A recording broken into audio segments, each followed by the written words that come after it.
Hello everybody, welcome to our 5-minute daily devotionals for today. This is a series of short videos sharing some thoughts on a passage mula sa ating Moravian daily text readings. And we are nearing the end of our study of 1 Timothy, the first letter of Paul to Timothy. And our passage today is taken from 1 Timothy chapter 5 verse 17 to chapter 6 verse 2. So from yesterday, we are encouraged we were instructed to encourage other people as if they are part of family. Okay? Parang kamag-anak, loved ones.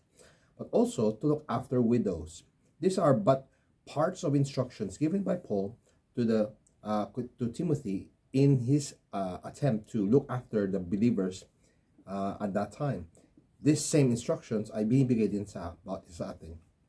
Now, we look into verse 17, and Paul mentions a particular group of people who serve the church. And we mentioned this group of people in chapter 3 as overseers. Other name for them are elders. And here in verse 17 we read, Let the elders who rule well be considered worthy of double honor, especially those who labor in preaching and teaching. Now, there is a distinction that Paul is citing in this passage. Sabi na dito, let the elders who rule well. So, posible pala na may mga elders na hindi nag-rule well. And again, we'll talk about that later on. But for those who do their jobs properly, who responsibly carry out their duties, those who rule well, they should be considered worthy of double honor. Okay? Parangalan sila. When you give honor to somebody, you give them something that they would appreciate, that they would like. So, you give honor to them by doing that. Paul is saying, give them double honor, especially those who labor in preaching and teaching. Yung mga nagpupursige sa kanilang pangangaral at pagtuturo. Kasi nagbe-benefit ang mga tao na nakakaparinig na kanilang preaching at saka ng pagtuturo. And Paul carries on saying, for the scripture says, so nasusulat sa Bible, nasusulat even during the time ng mga Hudyo, no, time ni Pablo. Nasusulat sa Torah, sa Jewish word of God. You shall not muzzle an ox when it treads out the grain. Huwag mo raw busalan yung oso, yung ox na gumigiik ng grain. Okay? So, huwag mong gutumin. Kasi pag nakabusal, hindi makakain. Kasi may takip yung bibig eh. So, he even mentioned, the labor deserves his wages. So, part of honoring these leaders, these elders, these overseers in the church is to give them their physical needs.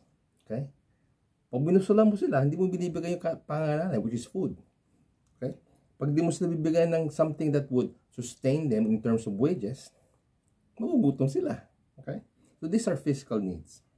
Now, verse 19, I mentioned earlier, there are elders who do well, and there are elders who don't. Verse 19, do not admit a charge against an elder except on the evidence of 2 or 3 witnesses. Kasi may mga tao na may mga reklamo, may mga punala sa elders. Sabi ni Pablo, ay, baliwalain sila kung wala namang saksi. 2 o 3 saksi. Okay? Kasi sa kaugalian at kultura ng mga Hudyo, these things are irrelevant kung wala namang magpapatunay na merong ginawa silang masama. Now, as for those who persist in sin, and there lies the distinction. Kung yung mga tao na nagpapatuloy sa kanilang kasalanan, okay? Hindi ko sinasabing hindi tayo nakakasala, pero sa kabila ng pagpapaalala, abiso, okay? Instructing them, ay maling ginagawa mo. Kahit pa elder sila, kung nagpapatuloy sila sa kanilang kasalanan, persisting in their sin, rebuke them in the presence of God. Verse 20. So that the rest may stand in fear. Elders, overseers, are public figures. They have influence over other people. Now, if they get away doing things that are wrong, people might think, ay, okay lang pala, gumawa ng masama, kung mga leader ko ginagawa masama, pabayaan lang. No. Rebuke them in front of all so that all people will recognize, ay mali nga yung ginagawa niya. Hindi ko dapat tularan. There are other instructions that Paul has given.